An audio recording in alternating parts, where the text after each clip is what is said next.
Right, so hi everybody, it's Richard from the Homeschool Freedom Club, and over the coming weeks, I'm going to have a series of interviews with parents who are educating their kids at home, but also mixing that up with being able to work to earn money because one of the things that I'm seeing is people saying either I can't home educate because I don't know where the money's going to come from, or just parents that are generally struggling. And there's a lot of issues out there at the moment with in terms of the economy and everything else. But a lot of people are doing this successfully. And so I wanted to chat with some of these people and maybe give you all a little bit of inspiration, a bit of hope. And kicking that off, I've got Sarah Beale here. Now, I'm sure some of you will know Sarah. A lot of you here are from the Awakened Alternative Education UK group anyway as well. But I wanted to have a chat with Sarah because she's doing some fairly exciting stuff and she's got a situation that a lot of you will be familiar with. So Sarah, I'd love you just to sort of introduce yourself, say a few words, about where you are, what you're doing, where you've sort of come from, where you're going, and just generally enlighten people as to a little bit more as to who you are. Yeah, hi, thanks, Richard. Thanks for asking me. I love talking about home education. It's one of my, I guess it's almost something that I've started to attach my identity to. We might circle back to that point after. I very much, when people ask me for my bio, I introduce myself as an unschooling mum, and it's not because I'm unschooling my kids, but home education, or homeschooling as we call it in Australia, very controversially, has led to me de-schooling, unlearning, unschooling myself, which has really been very much about uninstalling the programs. Richard and I were just chatting just before he pressed record about programs, the stuff that's running in your brain without you realizing, very much like your laptop or your phone, the stuff that keeps on going subconsciously or unconsciously. And for me, unschooling has been very much about trying to get rid of all of the programming that was put in by other people that didn't come from me. That was a long introduction. And I haven't even really finished yet. I've got 4 kids. Did you say 15 minutes? I've got 4 kids, and we have been out of the school system for maybe 6 years, something like that. 2 of my children haven't been to school. 2 did go to school. Like many families, there was like a particular event or a child that prompted us pulling out of the school system, although we were always kind of only 1 foot in anyway. The biggest piece for me, I think, in making the decision, and this is where I think people like to hear the stories about how families got started, was being able to see myself as a different kind of mum. This is the identity piece, when you are a mum or a dad, and you're taking your kids to school or kindergarten or whatever it is that you're doing, then you become like a school mum, and that's who you are. You hear these soccer mum, school mum, crunchy mum, whatever, home birth mum, homeschool mum. And I couldn't see myself as anything other than what I already was for quite a long time before we made the ultimate decision. Yeah. No, I mean, it's really interesting you say that about the labels. I mean, yeah, I was very much part, my oldest has been all through the school system. She's 20. And I was like chair of the board of governors and the PTA and various other stuff. And you're right, you do really attach your identity to this stuff. And now I seem to be the home ed dad. And it's just, it's really funny. But also what you were saying about the stories, it's so true, because we create our own stories. And so much of that is fashioned by what is already going there, the programming we have from when we were younger, from the environment around us, from everything. And so much of that, there's so much of that running about money in particular. And I can't home educate my children and make a living.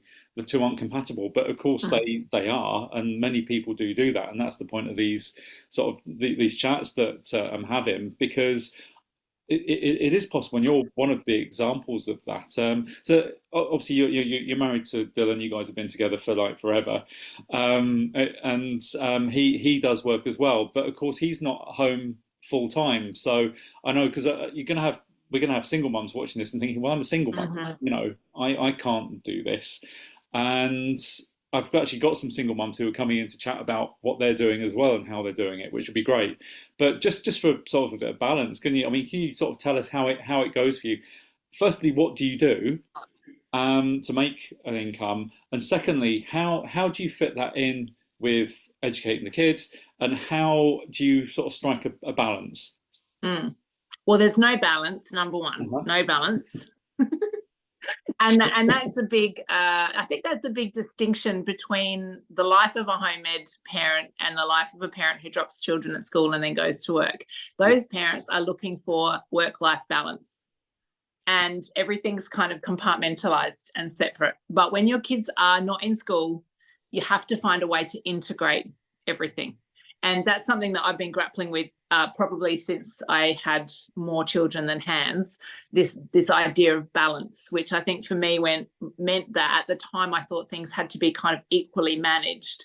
And it's taken me more than 16 years really to finally understand that it's for me and for anyone who wants to live a life kind of a more of a flow with a rhythm rather than a rigid structure imposed by other people, that it's about integration. And the beauty of that means that you can actually make whatever you want work. So I don't have the lived experience of being a single mum, and I don't actually have the lived experience as an adult anyway of financial struggle. So they're not part of my story. Yeah. And I like how you mentioned story, because I think what often happens is we make a decision about what we're capable of based on our past experience. And our past experience tends to be the things that happened, the facts of the matter, and then all of the layers and beliefs and stories we put around the thing that happened. And then that becomes, before we know it, that becomes what we are, which is limiting, because we're not limited by the things that happen to us actually. So I do get a lot of people say to me, things like, it's okay for you. You're so lucky. You're only able to do these things because of this, that, and the other. But actually, all of the things that we have in our life are decisions that we've made. Some of them might seem like they were fateful. Like I did meet my husband when we were 14 years old. We didn't get married when we were 14. We waited till we were like 25, and lots of things happened in between. Lots of other boyfriends and girlfriends and travel and jobs and marriage breakups in our families and other things that made us who we are. I don't know if that was luck or a great decision to go to the park that day when I was 14 with my best friend, but nevertheless, I don't have the hard luck story, right? And funnily enough, that actually held me back for a long time, because I thought I needed that. I thought in order to be successful in online business, right, which I'll tell you about in a sec, that I had to have this like hard luck rags to riches story, because that's what we see in social media. And I thought, so in the same way as people who maybe are single, maybe don't have much money, maybe feel like lots of bad things have happened to them in their life and that they're held back by that, I actually don't have any of those stories, and yet I still thought I was held back. How ridiculous is that? Which just to me just goes to show how we just attach so much meaning to things. And I mean, I've got countless stories of other people who really were living in really dire circumstances who just made choices to turn their life around. So I know it's possible. For me, my circumstances currently are that my husband works a full-time job. We've played around with all sorts of things, by the way. So we've also had long periods where he hasn't worked by choice. And we actually decided that we all like it better when he does have a job for lots of reasons. And first of all, like it better. one of the reasons is that he actually really likes having a job. I mean, I say job, I mean there's all sorts of ways to earn money. He does have a job, he goes to a job, and someone else, to a large degree tells him what his job is, and he delivers those outcomes, right? And so that's a job, and he does it away from our home for quite a lot of the week at the moment, which we're not new to. That's something that we experienced when my kids were much younger, and I found that really hard when my kids were younger, because I was alone with the kids a lot, and that was tough, just from the point of view of all the stuff that you've got to do when you've got young kids and feeling isolated and overwhelmed, etc. How old are they now, Sarah? Pardon? How old are they now? I think they're sort of between 9 and 16 roughly, aren't they? 9, 11, 13, 16. We're just about to have birthdays. There's a certain time in the year where I have to think about how old everyone is, and then in about a month's time it's going to change again. So things do get easier in a way when the kids are older. Like right now, no one's interrupting me, for example, and probably even a year ago that would not have happened. So I remember like we did something like this a couple of years ago, and I remember just there was like a constant in and out. constant, Yeah, yeah, and that does still happen. Like yeah, someone will appear at the door in a second, yeah. but instead of bursting in, they might wait at the door or knock. But yeah, I mean, it's not easy. It's not easy. Oh, sorry, someone just phoned me, so I don't know if you noticed an interruption then. Very slight. Didn't. My good friend Luna from Denmark was just trying to phone me. Speaking of single mums who work and home educate and travel, you should talk to Luna. She's a good one. Yeah, so things do shift up when you home educate. You just have to learn how to go with the ebbs and flows of life, and you do have to get okay with probably the unpredictability of it and getting really good about how you manage your time. So I do have an online business. I do want people to know that it's possible, but it's not easy. This is the great kind of lie, I think, almost, I'm going to say lie, of social media and online businesses. It does make people think that it's easy. It can be simple, but not easy. And so what often happens is people get really excited about any form of income producing that's outside of a job, right? Because to some degree, having a job is easier in that you go to it, someone else tells you what to do. It's really clear what you have to do. You do the stuff that you paid for, and then you go home. If you're not doing that, if you're exploring anything outside of that, you've got to work it out for yourself.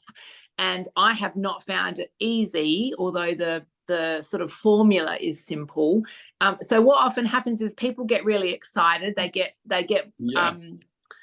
attracted by the energy of something, and then they go, oh, this is actually not going to make me a millionaire tomorrow. And I can't just like sit on the beach with a cocktail and earn money. I've actually got to do some stuff and maybe learn some new skills, and I've got to put myself out there. If you're online, if you're in online business, you've got to be visible online. That's quite confronting. Yes. Yeah.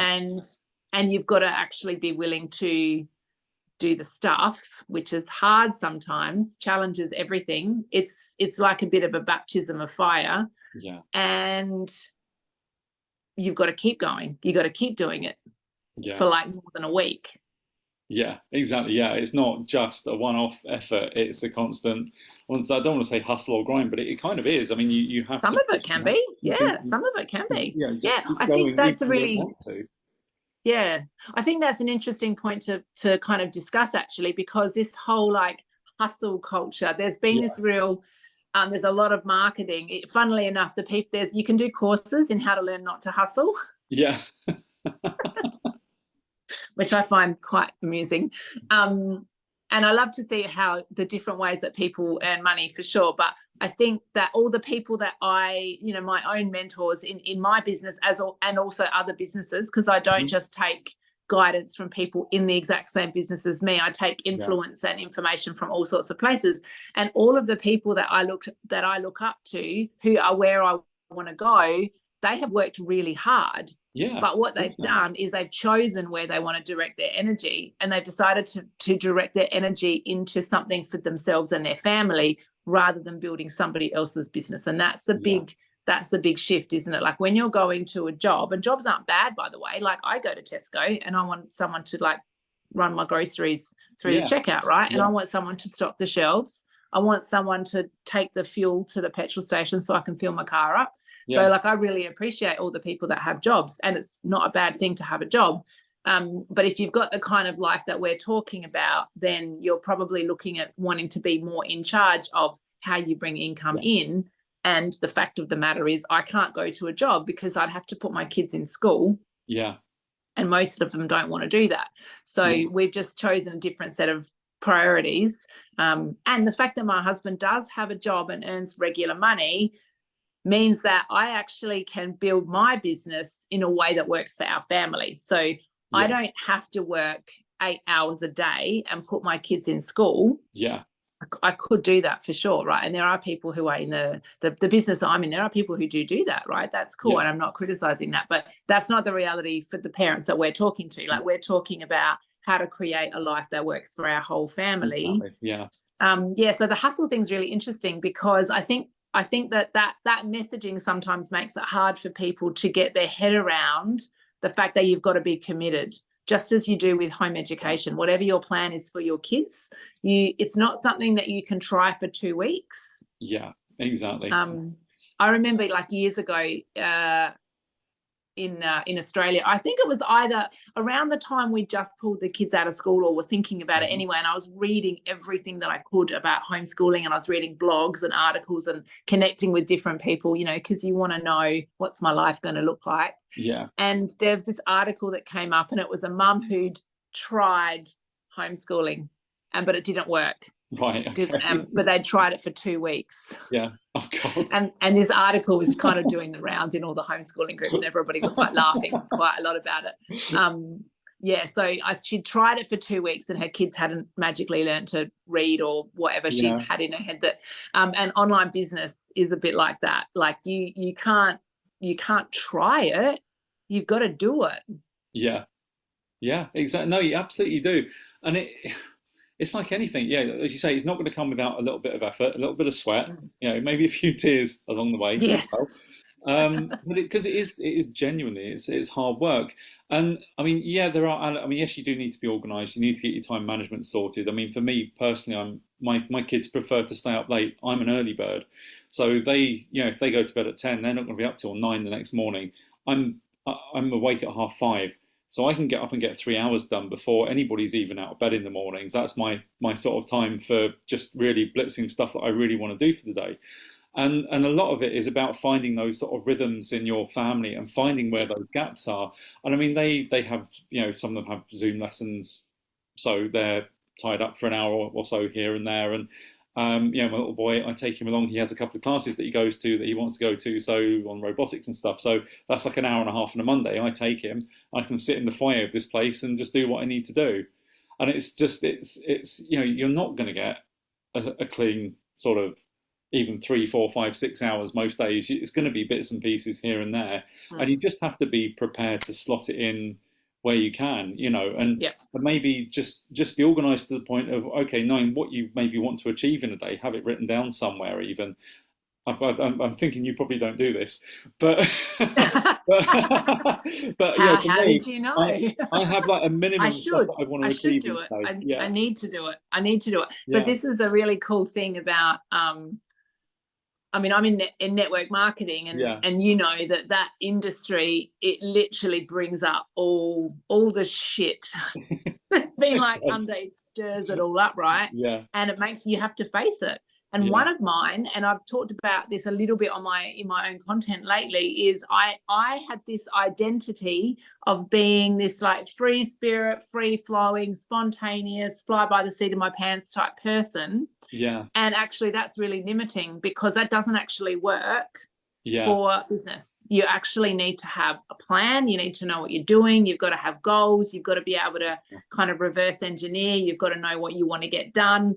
And so I actually have to get more committed in the way that you are around maybe having a list, or maybe having a whiteboard, or I mean, we're in the process of going home actually, so I'm probably not going to buy a whiteboard this week, but like that's the sort of stuff I really need to get honest about. Like, how can I move forward more efficiently? It's not by just floating around not having a plan, actually. But having 4 kids and having moved around the way that you have, because I mean, the last 3 or 4 years, you've been moving around fairly frequently, and you've got to be organised to do that with 4 children, with a whole bunch of sort of possessions to move around and to do all this. So you're right. I mean, that probably is a bit of a story running in your head, because you must be super organised to do that, honestly. Because that's the sort. I'm an organised person, and that's the sort of thing that makes me quake in my boots. I hate moving house. I really hate it. Yeah. So, but I mean, I think for a lot of people, it's like, if you, when you get these little pockets of time, if you already know what you want to do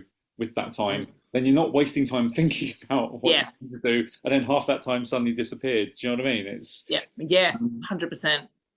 Yeah. And you're right, that is a story. Actually, we went in our online business team the other day. We went through a process called, what is it called? Ikigai, is that Oh, what it's Ikigai. called? You Yeah. know what I'm talking about. Yeah, Is that Initiative what the it's thing called? the other day. I've actually watched the replay of it. Did you watch the Yeah, I've done replay? it. Right. Yeah, I've done So it. Yeah. when we were writing down the stuff that we were good at, Yeah. I actually You wrote said down, organising. yeah, Yeah. because you get really honest, and I'm like, I've got this story running that I'm spontaneous and I don't like plans and blah blah blah. But you're right, like we've actually, when I look back over my life since becoming a mum, or even before that, I'm actually really good at getting stuff done, and I do get a lot of stuff done. And I maybe don't have a list written down. I've got a lot of stuff in my head. That's Yeah. the effectiveness of that is questionable.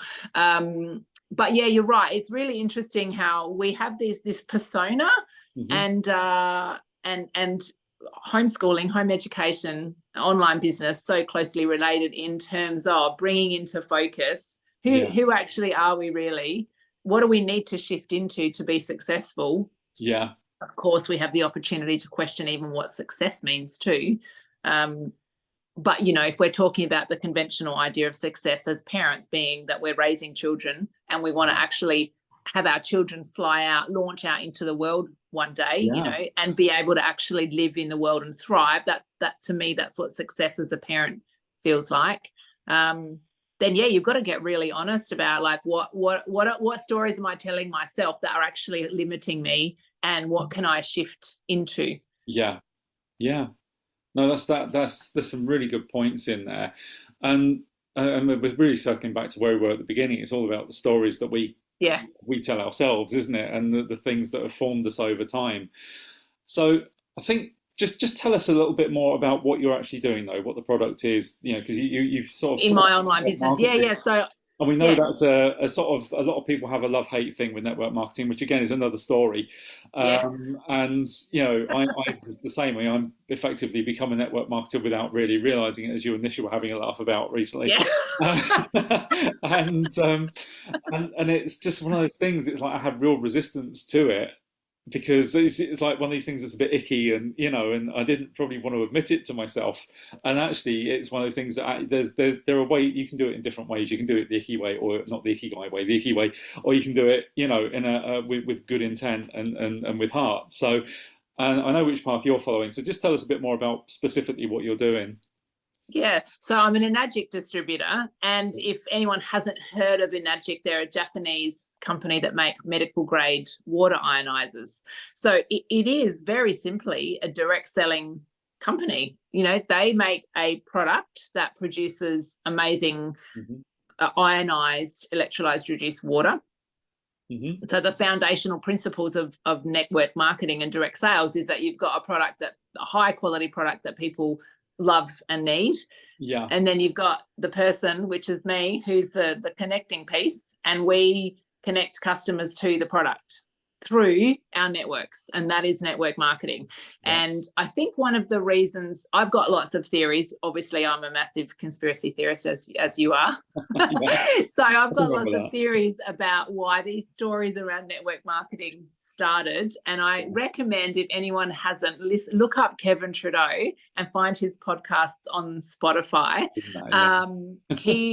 He shares some really interesting stuff, and he has been in these clubs, these secret money-making clubs. He's been in them. He knows them intimately, and he's got lots of theories around how money-making secrets have been kept from ordinary people. So I've got some thoughts about network marketing, and that, because network marketing is a really simple way to make money. And now that I'm in it, I can't quite get my head around why people are so scared of it, because it's a really simple idea. It's like products that are amazing.